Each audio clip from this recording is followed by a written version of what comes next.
आमच्या घरात सकाळ सकाळी डोळे उघडले की श्रीजा आणि तिचे बाबा काय बोलतील? काय गुड मॉर्निंग? नाश्ता काय बनवतेस?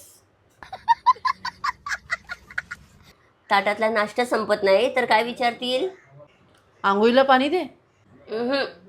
दुपारी टिफिनमध्ये काय बनवणार आहेस? आमच्याकडे पण सेमच. त्यात माझा एक भाऊ जेव्हा येईल तेव्हा, ताई जेवायला काय बनवलंय, ताई नाश्ता काय बनवलाय. घरात काम करण्यापेक्षा हॉटेलमध्ये काम केलं असतं तर 4 पैसे तरी मिळाले असते. इकडे मर मरा आणि साधं जेवण कसं बनलंय हे सांगायला सुद्धा फुरसत नसते त्यांना. बरोबर आहे.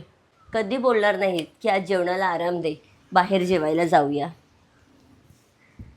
बाई पण भारी देवा. ताई आज चालेल झाले, चल मस्तपैकी बाहेर जेवायला जाऊया.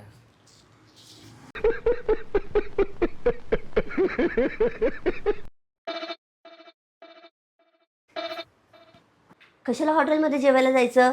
तू मस्तपैकी चिकन घेऊन ये, मी तुला हॉटेलसारखं छान बनवून देते घरी. आज 4 पैसे वाचवशील तर पुढे तुलाच तर कामाला येतील. चालेल.